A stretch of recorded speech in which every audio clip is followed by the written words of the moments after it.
அனைவருக்கும் வணக்கம். நான் உங்கள் ஜெயம் வேணுகோபால்.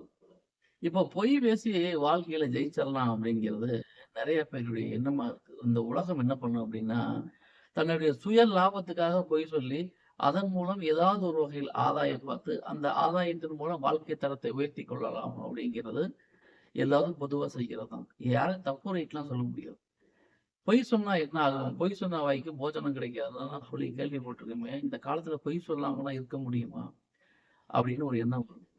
இந்த பொய் அப்படிங்கிறது யாரு பேசுவா அப்படின்னா, 2ஆம் பாவத்துல பாவ கிரகங்கள் அதிகமா இருந்தா, அவர்கள் தன்னுடைய தேவைக்காக பொய் சொல்லுவார்கள். அந்த பொய்யினால என்ன கிடைக்கும் அப்படின்னா, தற்சமயம் ஒரு ரிலீஃப் கிடைக்கும். அவ்வளவுதான். பொய் எப்பயுமே வாழ விடாது. உண்மை சாக விடாது. அத தெரிஞ்சுக்கங்க. ஒருத்தர்ட்ட ஒரு பொய் சொன்னோம்னா, அந்த என்ன பொய் சொல்லணும்னு ஞாபகம் வச்சுக்கிட்டே இருக்கணும். ஆனா உண்மை சொன்னா, அத ஞாபகம் வச்சுக்க அவசியமே கிடையாது. ஏன்னா அது மாறாது. அதே மாரி 2ஆம் பாவம் ஒரு மனிதனுக்கு பாதிக்கப்பட்டா, சொன்ன சொல்ல காப்பாத்த முடியாது. 2ஆம் பாவத்தில் தீய கிரகங்கள் இருந்தாலும் சொன்ன சொல்ல காப்பாத்த முடியாது. அப்ப 2ஆம் இடம்ங்கிறது குடும்பம், தனம், வாக்கு இந்த கான்செப்ட்ட சொல்றனால, பேச்சு அப்படிங்கிற ஒரு கான்செப்ட் 2ஆம் பாவத்துல தான் இருக்கு. அப்போ ஒரு மனிதனுக்கு மதிப்பு, மரியாதை கிடைக்கிறதுங்கிறது அவர் பேசுற பேச்சுல தான் இருக்கு. அப்ப 2ஆம் இடத்தில் சுப கிரகங்கள் இருந்தா, அதோடைய வார்த்தையின் தன்மை வேற. பாவ கிரகங்கள் இருந்தா, வார்த்தையுடைய தன்மை வேற. சில பேர் பார்த்தீங்கன்னா, காலம் முழுக்க பொய் சொல்றதே குறியா இருப்பாங்க. எதுக்கு எடுத்தாலும் பொய். உண்மையை மறைத்து பொய்ய அதிகப்படுத்தி சொல்லுவாங்க. அந்த பொய்ய கூட உண்மைன்னு நம்புற அளவுக்கு வாய்ஜாலம், சாமர்த்தியங்கள்லாம் சில பேத்துக்குலாம் இருக்கும். அது சாமர்த்தியமா, இல்ல சாதுரியமா அப்படிங்கிறது அவங்க தனிப்பட்ட ஜாதகத்த பொறுத்து. பொய் எதுக்கு சொல்லணும்? ஒரு மனிதன் எதுக்கு பொய் சொல்றாருன்னா, தன்னை காப்பாத்திக்கிறதுக்காக சுயநலத்தின் பேர்ல தான் பொய் சொல்றாரு. யாரும் பொது நலத்துக்காக பொய் சொல்றது கிடையாது. அப்ப சுயநலம் அப்படிங்கிறது யாருக்கு அதிகமா இருக்கும்? யாருக்கு கம்மியா இருக்கும்? அப்படின்னா, இப்போ ஒரு மனிதன் வந்து லக்னாதிபதி 2, 4, 6, 8, 10, 12 இந்த இரட்டைப்படை பாவங்கள் இருந்தா வச்சுக்கோங்க. இப்போ லக்னம்ங்கிறது ஒற்றைப்படை. இதே மாரி உங்க ஜாதகத்துல 12 பாவம் இருக்கு.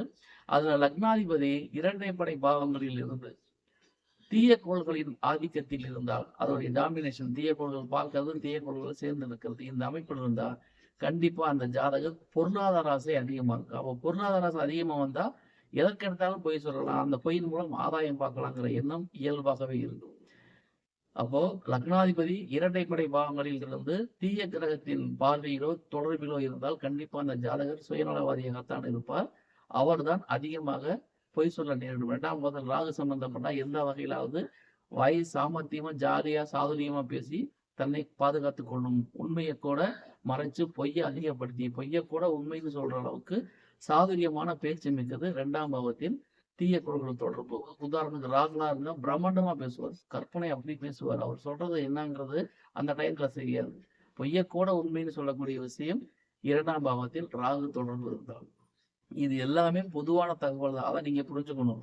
எந்த ஒரு தனிப்பட்ட ஜாதகத்துக்கு நான் பலன் சொல்லல. 2ஆம் பாவம் இந்த அமைப்புல இருந்தா, அந்த ஜாதகர் அப்படித்தான் இருப்பாரு அப்படிங்கிறது பொதுவான தகவல். ஒவ்வொருத்தருடைய தனிப்பட்ட ஜாதகத்தை பொறுத்தும், அதில் உள்ள கிரக அமைவுகளை பொறுத்தும் பலன்கள் வேறுபடும். இப்போ 2ஆம் பாவத்துல சுபக்கோள்கள் இருந்தா, அவர் வந்து நேர்மையான முறையில சம்பாதிக்கலாங்கிற எண்ணம் இருக்கும். வர்றது போதும் சார். எனக்கு கொஞ்சம் லாபமா இருந்தாலும் இதே போதும் அப்படின்னு உண்மைய சொல்லி வியாபாரம் பண்றவங்க தான் நெறைய பேர் இருப்பாங்க. அப்ப 2ஆம் பாவத்துல சுப கிரகங்களான குரு, வலதுபுறை சந்திரன், சுக்கிரன், புதன் இவங்கெல்லாம் இருந்தாலும் தொடர்பு ஏற்பட்டாலும் அவர்கள் நீதி, நேர்மை, நியாயம் இதுக்கெல்லாம் முக்கியத்துவம் கொடுத்து பொருளாதாரத்த நமக்கு நியாயமான முறையில் சம்பாரிச்சா போதும்.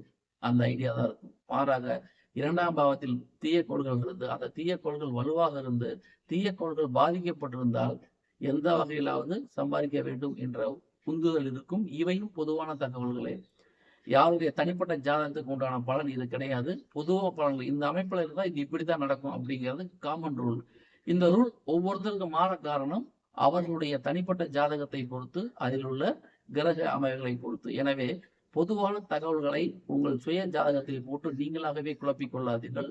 பொதுவான தகவல் என்பது வேறு, தனிப்பட்ட ஜாதக பலன் என்பது வேறு. ஏன் இதெல்லாம் நம்ம சொல்றோம்னா, இந்த அமைப்பு இருந்தா இப்படிதான் இருப்பாங்க அப்படிங்கிறத ஒரு இன்ஃபர்மேஷன் நீங்க தெரிஞ்சுக்கிறதுக்காக தான் இந்த விஷயங்களை சொல்வது. இந்த விஷயத்த அப்படியே உங்க சொந்த ஜாதகத்துல நீங்களே அடாப்ட் பண்ணி, ஆனந்தமோ, அவஸ்தையோ அடைய வேண்டாம். இது உங்கள் தனிப்பட்ட ஜாதகத்துக்கு உண்டான பலன்கள் கிடையாது. இது வந்து ஒரு பொதுவான தகவல். ஒவ்வொருத்தருடைய இண்டிவிஜுவல் ஹெராஸ்கோப்பும் அதில் உள்ள கிரக அமைவுகளை பொறுத்து பலன்கள் வேறுபடும் என்பதை மட்டும் புரிந்து கொள்ளுங்கள். நன்றி. வணக்கம்.